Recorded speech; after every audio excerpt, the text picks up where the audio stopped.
Hello and welcome my beautiful stars. मैं आपकी host आप सभी का मेरे इस चैनल स्टार्स मिस्टिक एन्चेंट्रेस पर दिल से वेलकम करती हूँ। तो गाइस, मैस्कुलिन की करंट ओवरऑल एनर्जीज का शिफ्ट क्या कहता है, यही हम जानेंगे गाइस। तो बने रहिए मेरे इस वीडियो पर। अगर आप मेरे चैनल पर पहली बार ट्यून इन कर रहे हैं तो आप सभी का दिल से स्वागत है guys. Please do subscribe to this channel and hit the bell notification to get the updates from this channel. A quick disclaimer here guys, these are the general readings, may or may not resonate with each and everyone out there. तो सबसे पहले यहाँ पर आपके masculine की thoughts के बारे में डिस्कस करते हैं कि एग्जैक्टली आज ये किन थॉट्स एंड फीलिंग्स में बने हुए हैं। सबसे पहले इनके थॉट्स के लिए कार्ड्स आए हैं the hierophant, 4 of coins, 3 of coins and the fool. जिससे इट्स क्वाइट क्लियर गाइस कि आपकी जो मैस्कुलिन है ये काफ़ी सारी बातें आपके बारे में सोच रहे हैं। एक जो इनके माइंड में एक आइडिया है, उस आइडिया को इन्होंने होल्ड करके रखा है। वो आइडिया आइदर आपकी तरफ आगे बढ़ने को लेकर हो सकता है, या फिर अगर ये एक रेजिस्टेंस में बने हुए हैं तो इवन बीइंग रिस्ट्रिक्टेड वाला भी आइडिया हो सकता है। इन्होंने खुद को रिस्ट्रिक्शन में रखा होगा। बट इनके साथ जितने भी लोग रहते हैं, समझ लो फ्रेंड्स हैं, फैमिली मेम्बर्स हैं, या इनके सराउंड जितने भी लोग रहते हैं, उन लोगों के सामने इन्होंने अपना बिहेवियर बहुत ही डिफरेंट रखा होगा। जैसे कि इन्हें कुछ फ़र्क ही नहीं पड़ता, या फिर इन्हें किसी बात की कोई परेशानी ही नहीं है। लेकिन अगर देखा जाए तो शायद ये कंटिन्यूसली आप ही के बारे में सोचते जा रहे हैं गाइस। आइदर ये एक लीप ऑफ फेथ आपकी तरफ रखना चाहते हैं, यानी कि एक रिस्क टेकिंग वाली एनर्जीज हैं, द फूल वाली एनर्जीज यहाँ पर। और क्योंकि यहाँ पर 3 of coins की एनर्जीज हैं, may be they are building up a strategy here. आपकी तरफ एक एक्शन में आने के लिए हो सकता है इन्हें इस रिस्ट्रिक्शन से बाहर आना पड़ेगा। यानी कि 4 of coins की एनर्जीज अपनी फीलिंग्स को होल्ड करके रखना, वल्नरेबल साइड ना दिखा पाना, ये होता है इसका मतलब, राइट। और ये अपना वल्नरेबल साइड इसलिए शो नहीं कर पा रहे होंगे क्योंकि यहाँ पर द हायरोफेंट वाली एनर्जीज हैं। आप दोनों के बीच में शायद एक ऐसा डिफरेंस होगा guys, community wise, religion wise. जैसे कि कम्युनिटी वाइज अगर देखा जाए तो आप लोगों में अगर एज डिफरेंस है और इस पर्सन के लिए बहुत ज़्यादा डिफ़िकल्ट है आपसे कांटेक्ट कर पाना या फिर आपके साथ एक रिलेशनशिप में आना, तो इस बात को ये स्टडी कर रहे होंगे कि मैं ये जो डिफरेंस है हम दोनों के बीच में वो कैसे कवर करूं, या फिर उन सारी चीज़ों को कैसे मैं रिजॉल्व करूं। क्योंकि क्या होता है, मैस्कुलिन्स की जो थॉट प्रोसेस होती है गाइस, वो ज़्यादातर कम्युनिटी पर ही बेस करती है। जैसे कि इन्हें बहुत ज़्यादा मैटर करता है कि लोग क्या कहेंगे, लोग क्या सोच रहे हैं, लोग कैसे रिएक्ट करेंगे। तो लोगों की थिंकिंग से इन्हें काफ़ी ज़्यादा फ़र्क पड़ता है। अब यहाँ पर लोग कोई भी हो सकते हैं गाइस। अगर समझ लीजिए कई लोगों की सिनेरियोज में ऐसा भी होगा कि आप दोनों अगर डिफरेंट रिलीजन से बिलोंग करते हैं तो इनके लिए बहुत ज़्यादा डिफ़िकल्ट है इस बात को एक्सेप्टेंस में लेकर आना कि इनके जो भी कम्युनिटी है या फिर इनका जो भी एक रिलीजियस सिनेरियो है वहाँ पर ये आपको कभी फिट कर पाएंगे, या फिर आपके साथ ये कभी खुद को एक यूनियन में देख पाएंगे। ये बहुत मुश्किल है इनके लिए। ये जो सिनेरियो है इसको एक रियलिटी का रूप देना इनके लिए शायद बहुत ज़्यादा डिफिकल्ट होगा guys. It's all about a kind of a belief system. ज़रूर यहाँ पर सोसाइटी या कुछ ट्रेडिशनल वैल्यूज़ वगैरह मैटर करते होंगे। बहुत लोगों के लिए स्टेटस भी हो सकता है, जैसे कि फॉर एग्जांपल फाइनेंशियल स्टेटस ले लीजिए, और सोसाइटी में जो भी स्टेटस होता है उस स्टेटस की भी हम बात कर सकते हैं। जो भी आप दोनों के बीच में एक डिफरेंस है, और वो डिफरेंस अगर इनके एंड पर एक्सेप्टेबल नहीं है तो इन्हें एक रिस्क ही लेना पड़ेगा। मतलब द फूल वाली एनर्जीज यही कहती हैं कि लोगों के बारे में बिना सोचे या फिर लोग क्या कहेंगे, इन सारी चीज़ों को साइड हटाकर अगर कोई इंसान आगे बढ़ सकता है तो उसको कहेंगे हम द फूल। मतलब उसको दुनिया से कोई लेना देना नहीं है, वो सिर्फ और सिर्फ अपनी इंट्यूशन को फॉलो करता है और वो सिर्फ और सिर्फ यूनिवर्स से कनेक्ट करता है। तो यूनिवर्स द फूल को जिस भी डायरेक्शन में पुश कर रहा होता है, द फूल उसी डायरेक्शन में जाता है।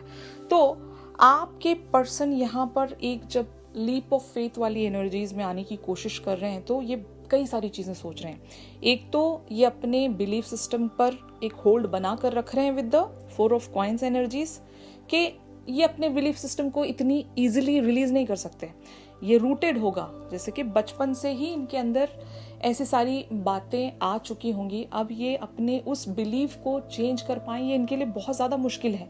3 ऑफ कॉइंस की एनर्जीज, यानी कि इनको आउट ऑफ द बॉक्स जाकर सोचना पड़ेगा। भी इन्हें सिखाया गया है उससे हटकर इन्हें अपना एक ओपिनियन बनाना पड़ेगा, एक बिलीव बनाना पड़ेगा, तब कहीं जाकर ये द फूल वाली एनर्जीज में आ सकते हैं। लेकिन they are thinking a lot, बहुत ज़्यादा यहाँ पर एक थिंकिंग मुझे नज़र आ रही है कि आपके पर्सन बहुत ज़्यादा सोच रहे हैं और खुद में एक कन्विंसिंग एनर्जीज को लाने की कोशिश कर रहे हैं with the 3 of coins energies. यहाँ पर ऑन द अदर हैंड इनकी फीलिंग्स क्या कहती हैं आपको लेकर। 7 of cups, 5 of coins and 6 of cups, the high priestess. इस पर्सन का कनेक्ट आपके साथ एक टेलीपैथिक लेवल पर बन रहा होगा गाइस। जैसे कि 6 ऑफ कप्स की एनर्जीज यहाँ पर ये कहती हैं कि पास्ट के जितने भी सिनेरियोज रहे हैं, आप दोनों के बीच में हैप्पी मेमोरीज भी गुजरी होंगी।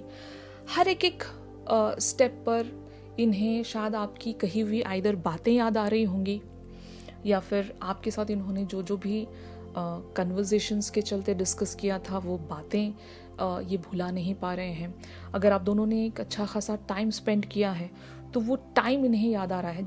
जैसे जैसे ये उस टाइम के बारे में सोच रहे हैं, जैसे जैसे उन यादों को याद कर रहे हैं, तो they are feeling left out in the cold. यानी कि अब आप नहीं हो। जैसे कि ऐसा ही होता है ना कि आप किसी डे ड्रीमिंग में बने हुए हो, आप अपने पर्सन के बारे में सोच रहे हो या फिर इनके साथ बिताए गए उन लम्हों के बारे में सोच रहे हो, सडनली आपकी आंख खुल जाती है तो आप खुद को अकेला पाते हो। यानी कि वो जो सपना था वो सिर्फ सपना ही था, वो एक रियलिटी नहीं थी, वो सिर्फ और सिर्फ एक ड्रीम था, आपकी थॉट थी। तो जब भी अपने उस सपने से जगते हैं तो तब इन्हें बहुत बुरा फील होता है, अकेलापन फील होता है। और जब अकेलापन फील होता है तो ये खुद में समझ लो एक बहुत ही ज़्यादा हेल्पलेसनेस महसूस करते हैं, मजबूर महसूस करते हैं कि काश वो समय वापस आ जाए। कंटिन्यूसली आपके बारे में ड्रीम करते हैं। 7 ऑफ कप्स की एनर्जीज ये कहती हैं कि they just fantasise a lot about you. Even मैं ऐसा भी कह सकती हूँ कि अगर सबकॉन्शियसली ये आपसे कनेक्ट करने की कोशिश भी कर रहे हैं तो शायद आप एक चीज़ महसूस करते होंगे, एक ऑल ऑफ अ सडन एक कनेक्ट आपको महसूस होता होगा। इस पर्सन की आपको सडनली याद आ जाती होगी, इस पर्सन के बारे में आप सोचने लग जाते होंगे। तो एग्जैक्टली इनके साथ भी यही सिनेरियो चल रहा है। हो सकता है ये खुद को एक रिस्ट्रिक्शन में बनाने की कोशिश भी कर रहे हैं कि इन्हें पता है कि बहुत मुश्किल है आपके साथ दोबारा से कोलैबोरेशन में आना या फिर आपकी तरफ एक द फूल की तरह कोई एक्शन ले पाना इनके लिए बहुत ज़्यादा मुश्किल होगा। जब ये अपने उस आइडिया के बारे में भी सोचते हैं तब ये खुद को रिस्ट्रिक्ट करने की भी कोशिश करते होंगे, लेकिन आपकी यादों से ये छूट नहीं पा रहे हैं गाइस। और कभी कभार ऐसा भी होता होगा कि आप जब इन्हें याद कर रहे हो तो आउट ऑफ द ब्लू इनके भी माइंड में वही सारे थॉट्स आ जाते हैं और ये अपनी पुरानी यादों के साथ जुड़ जाते हैं, जो भी आपके साथ इन्होंने लम्हे स्पेंड किए और साथ ही साथ जो भी आपके साथ एक कन्वर्सेशनल टॉक्स रही हैं इनकी और आपकी, उन बातों में ये कहीं खो जाते हैं। कई सारी बातें इन्हें जब याद आती हैं तो हो सकता है ये इमोशनल भी हो जाते होंगे with the 6 of cups and the 5 of coins energies. तो इससे एक चीज़ बहुत ज़्यादा साफ है गाइस, क्लियर है कि ये आपके साथ कनेक्ट तो महसूस करते हैं और फीलिंग्स वाइज भी देखा जाए तो ये आपको याद भी करते हैं, इमोशनल भी होते हैं, आपके साथ एक बहुत ही डीपर बॉन्ड फील करते हैं, इंटेंसिटी वहाँ पर महसूस करते हैं। लेकिन with the high priestess energies इन्हें नहीं पता कि ये आपकी तरफ कोई एक्शन ले पाएंगे या नहीं। जैसे कि मैंने कहा, main problem is the society, community, या फिर जो भी आप दोनों के बीच में एक बिग लेवल पर डिफरेंस होगा। बहुत लोगों के लिए एज डिफरेंस हो सकता है, रिलीजियस डिफरेंस हो सकता है, स्टेटस या फिर फाइनेंशियल स्टेटस, बहुत सारी चीज़ें यहाँ पर हो सकती हैं। इवन डिस्टेंस में मैं कह सकती हूँ कि अगर आप किसी और ही कंट्री में रहते हो, और ये किसी और ही कंट्री में रहते हैं और आप दोनों का साथ में आ पाना बहुत ज़्यादा मुश्किल होगा। कल्चरल वैल्यूज़ वगैरह जो भी डिफरेंसेस हो आप लोगों के बीच में, ये उन सारे डिफरेंसेस के साथ इतनी इजीली कॉम्प्रोमाइज़ शायद नहीं कर पाएंगे गाइस। इसलिए हो सकता है ये काफ़ी ज़्यादा कंफ्यूज्ड भी होंगे with the 7 of cups energies के बहुत ज़्यादा सोचना, ओवर एनालाइज करना और एक वे आउट ना देख पाना, और साथ ही साथ एट द सेम टाइम ये आपके साथ इमोशनली एक कनेक्ट भी महसूस कर रहे हैं। ये उस इमोशनल कनेक्ट से शायद डिनाई नहीं कर पाएंगे गाइस, और ये अपना वल्नरेबल एंड इमोशनल साइड अपने सराउंडिंग लोगों से छुपा रहे हैं, और ये उनके सामने बिल्कुल भी जाहिर नहीं होना चाहते कि ये किन सारी चीज़ों से गुजर रहे हैं। अगर ये 5 ऑफ कॉइंस की एनर्जीज में बने भी हुए हैं तो ऐसा बिल्कुल भी पता नहीं लगने दे रहे होंगे कि either they are feeling helpless या फिर मजबूर हैं, किसी बात को लेकर परेशान हैं और पूरी तरीके से कंसंट्रेट नहीं कर पा रहे हैं। ऐसा कोई भी सिनेरियो ये लोगों के सामने आने नहीं दे रहे, क्योंकि जैसे कि मैंने कहा इनका बेसिक कैरेक्टरिस्टिक ही ऐसा होगा कि लोग क्या कहेंगे ये इनके लिए बहुत ज़्यादा मैटर करता है गाइस। और इसी बिलीफ सिस्टम की वजह से ये खुद को एक अलग ही पर्सन की तरह हो सकता है लोगों के सामने शो कर रहे होंगे, और अपना जो ट्रू साइड है ये शायद छुपाने की कोशिश कर रहे होंगे। तो इनके लिए बहुत ज़्यादा मुश्किल है। तो अब देखते हैं कि what are the exact obstacles here. जैसे कि आप देख सकते हो the moon and 2 of swords energies. तो आपका इस पर्सन के साथ हो सकता है पास्ट लाइफ से कनेक्ट है गाइस, और इस बात से ये डिनाई नहीं कर पा रहे हैं, और एक इंटेंस कनेक्शन ये महसूस करते होंगे। और एट द सेम टाइम आपके बगैर ये अपनी लाइफ में एक डिससेटिस्फैक्शन महसूस करते होंगे कि जब तक ये आपसे कनेक्ट नहीं हो जाते तब तक इनकी इमोशनल फुलफिलमेंट हो पाना बहुत ज़्यादा मुश्किल होगी गाइस। और आपकी वजह से इनकी लाइफ में एक कार्मिक सिचुएशन इनके फोर फ्रंट पर आई होगी, यानी कि आपके आने से पहले ये अपने लाइफ के कार्मिक साइकिल से फेस टू फेस नहीं आ पाए थे। आपने इनको कई सारे वेज में ट्रिगरिंग दी होगी गाइस।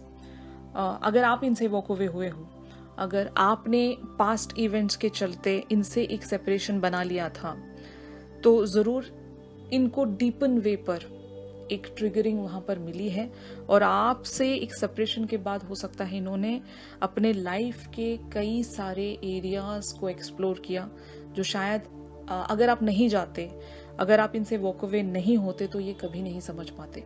तो आपका भी इनके साथ कुछ ऐसा ही सिनेरियो होगा कि इस पर्सन के आने के बाद से आपने भी अपने शैडो साइड्स पर वर्क किया होगा। तो आप दोनों का एक दूसरे के साथ इस लाइफ टाइम में एक दूसरे के शैडो साइड्स पर वर्क करवाने का काम होगा गाइस। जैसे कि अगर ये आपके आने से पहले एक अलग ही लाइफस्टाइल फॉलो किया करते थे, तो आपके आने के बाद आप देख सकते हो कि ये बिल्कुल ही बदल गए होंगे। Now they are the changed person, और ये आप ही की वजह से हुआ होगा। अगर ये इस बात को जानते हैं तो ज़रूर इनका कार्मिक साइड इनको आपकी तरफ पुश करता होगा। मतलब और भी अगर ये लेसन सीखना चाहते हैं, अगर आपका और इनका अभी भी गिव एंड टेक बाकी है, जैसे कि आप इन्हें ट्रिगरिंग दोगे तो ही ये अपने लाइफ में इवॉल्व हो पाएंगे, ऐसा कुछ अगर सिनेरियो है, तो ज़रूर इस पर्सन को एक बहुत ही स्ट्रॉन्ग मैग्नेटिक पुल महसूस होता है गाइस, ताकि ये आपकी तरफ आगे बढ़ें और अपने लाइफ के उन सारे एरियाज को एक्सप्लोर कर सकें जो ये अकेले कभी नहीं कर पाएंगे। आपके ट्रिगरिंग देने से ही होगा। गेटिंग माई पॉइंट ना? तो ऐसा ही कोई आप लोगों का कनेक्ट है गाइस, जो इस पर्सन को काफ़ी सारी वेज में अवेकन कर रहा है, इवॉल्व कर रहा है, और इस बात से ये डिनाई नहीं कर सकते होंगे। बट जैसे कि मैंने कहा, ऑब्स्टिकल इनके लिए 2 ऑफ सोर्ड्स की एनर्जीज हैं। ये चाहे 2 तरह की सिचुएशन में स्टक रहें या फिर कोई डिसीजन ना ले पाएं, फिर भी ये आपकी तरफ एक मैग्नेटिक पुल महसूस करते हैं। मैंने आपसे बताया ना कि इनका और आपका कार्मिक लेवल पर एक बहुत ही स्ट्रॉन्ग कनेक्शन है। जब तक आप इन्हें ट्रिगरिंग नहीं दोगे या फिर जब तक ये आपको ट्रिगरिंग नहीं देंगे, तब तक आप दोनों ही अपनी अपनी लाइफ में अवेकन नहीं हो पाओगे या फिर इवॉल्व नहीं हो पाओगे। तो ज़रूर इस पर्सन से इतना ही आपको पेन भी मिला होगा जितनी खुशी मिली है, और लाइकवाइज इस पर्सन के भी लिए ऐसा ही सिनेरियो होगा कि आप ही इनके लिए इंटेंस्ड वे में खुशी भी दे सकते हो और इंटेंस्ड वे में आप इन्हें हर्ट कर सकते हो। अगर कोई और इनकी लाइफ में इन्हें हर्ट करे तो शायद इन्हें ज़्यादा फर्क नहीं पड़ता होगा, लेकिन जब आप इन्हें हर्ट करते हो तो ये बिल्कुल ही बिखर जाते होंगे, टूट जाते होंगे। जस्ट लाइक दैट आपका भी यही हाल है। दूसरे लोगों से आपको कोई लेना देना नहीं होगा। जब इस पर्सन के तरफ से आप कुछ ऐसे नेगेटिव वर्ड्स सुनते हो तो काफ़ी ज़्यादा आप हर्ट हो जाते होंगे गाइस। तो ये ऐसा बॉन्ड है आप लोगों का। आई होप आप इस कनेक्शन की डेप्थ को समझ पा रहे हो। इस तरह का कनेक्शन होगा आप लोगों का, और यही वजह है, ऑब्स्टिकल भी यही है कि आप दोनों एक दूसरे से चाहकर भी अलग नहीं हो पाओगे। भले ही सिनेरियोज डिफरेंट तरह के होंगे आप लोगों की लाइफ में, एक दूसरे से दूर जाने के भी रीजंस होंगे, लेकिन जा नहीं पाते होंगे। ओके, तो इवेंचुअली यहाँ पर 4 of swords, the world and 8 of wands की एनर्जीज अपीयर होने वाली हैं। तो ये जो एक मैग्नेटिक पुल है, या फिर मैं ऐसा कह सकती हूँ कि पिछली दफ़ा आपने इनकी तरफ जो भी एक ट्रिगरिंग दिया था, उस ट्रिगरिंग से ये पूरी तरीके से हील होकर आपकी तरफ 8 ऑफ वॉन्ड्स की एनर्जीज में आएंगे, और ये जो भी डिस्टेंस आप लोगों के लिए बना हुआ है वो डिस्टेंस ये कवर कर पाएंगे with the world energies guys. लेकिन अभी शायद ये कंफ्यूजन में चल रहे हैं, लेकिन ज़रूर इस कंफ्यूजन और एक मैग्नेटिक पुल के चलते ये खुद में एक हीलिंग तलाश करने के लिए हो सकता है उन सारे लोगों से एक टाइम ऑफ ले लें। जब ये एक हर्मिट जोन में चले जाएंगे या फिर एक हीलिंग प्रोसेस में चले जाएंगे, तब इनको एक रियलाइजेशन होगी, तब ये द फूल वाली एनर्जीज में आकर आपकी तरफ 8 ऑफ वॉन्ड्स की एनर्जीज में आ सकते हैं। आपकी तरफ आइदर एक कम्युनिकेशन ऑफर कर सकते हैं, या फिर ये आपकी तरफ रीच आउट भी हो सकते हैं with the world energies guys. Alright, तो इस सिनेरियो में यूनिवर्स आपको क्या साइन देना चाहता है? तो यहाँ पर मैरी मेकिंग वाली एनर्जीज आप लोगों के लिए अपीयर हुई हैं गाइस। तो यूनिवर्स आपसे यही कहना चाहता है कि अगर इस पर्सन से आप कोई एक्शन एक्सपेक्ट कर रहे हो तो आपको खुद की एनर्जीज में एक रिलैक्सेशन लेकर आना पड़ेगा। यानी कि चाहे आपके सराउंड जो भी कुछ हो रहा हो, या फिर आपकी लाइफ एक स्टैग्नेशन में बनी हुई हो, डजंट मैटर। और इवन अगर आप इस पर्सन के एक्शन के बारे में भी सोच कर परेशान हो रहे हो, तो you guys have to stop and just relax और ऐसी एनर्जीज में बने रहिए जो आपको एक फन वाली एनर्जीज में चैनल करे। जैसे कि जो भी आपको चीज़ें पसंद हैं वो आप आइदर कर सकते हो। तो अगर आप इन एनर्जीज में रहोगे तो इस पर्सन को एक ट्रिगरिंग मिलेगी। जैसे कि मैंने कहा ना कि आप दोनों सबकॉन्शियस लेवल पर बहुत ही डीपली कनेक्टेड हो, और ये टेलीपैथिक वेज में भी आपसे कनेक्ट करने की कोशिश कर रहे हैं। तो अगर आप खुश रहोगे, इस पर्सन को एक पुल और ज़्यादा स्ट्रांगली फील होगा कि आपकी एनर्जीज बैलेंस्ड होने लगेंगी, तो इस पर्सन को भी वो एक पुल या अट्रैक्शन महसूस होगा, और ये आपकी तरफ जल्द से जल्द एक लीप ऑफ फेथ में आ सकते हैं गाइस। यू नो, ये अपने फियर्स को रिलीज कर देंगे तब, क्योंकि आप अपने फियर्स को रिलीज कर रहे हो। कहीं ना कहीं आप भी फियर्स में बने होंगे कि इस पर्सन की तरफ से कभी आपको कोई रेसिप्रोकेशन रिस्पॉन्स मिलेगा या नहीं, कोई नेक्स्ट एक्शन आएगा या नहीं। तो जितने फियर्स में आप रहोगे, इस पर्सन पर भी वो सारी बातें मिरर करेंगी। तो बेटर है कि आप एक मैरी मेकिंग वाली एनर्जीज में आकर खुद को इस हद तक चिल कर लें, बैलेंस्ड कर लें कि इस पर्सन को एक पॉजिटिव ट्रिगरिंग जाए, गेटिंग माई पॉइंट, और तब ये जल्द से जल्द एक एक्शन ओरिएंटेशन में आ सके। फाइन, तो आज की शिफ्ट में आप सभी के लिए बस इतना ही था। अगर ये शिफ्ट आप लोगों के साथ रेजोनेट कर रहा है तो ज़रूर मेरी इस वीडियो को लाइक कीजिए। अगर आप मुझसे प्राइवेट सेशंस चाहते हो तो मेरी दी गई कॉन्टैक्ट डिटेल्स पर आप लोग मुझसे कॉन्टैक्ट कर सकते हो गाइस। तो चलिए मिलते हैं अपनी अगली रीडिंग्स में। तब तक के लिए आप सभी अपना ख्याल रखिए। Stay positive, stay safe, God bless you all, take care, bye bye.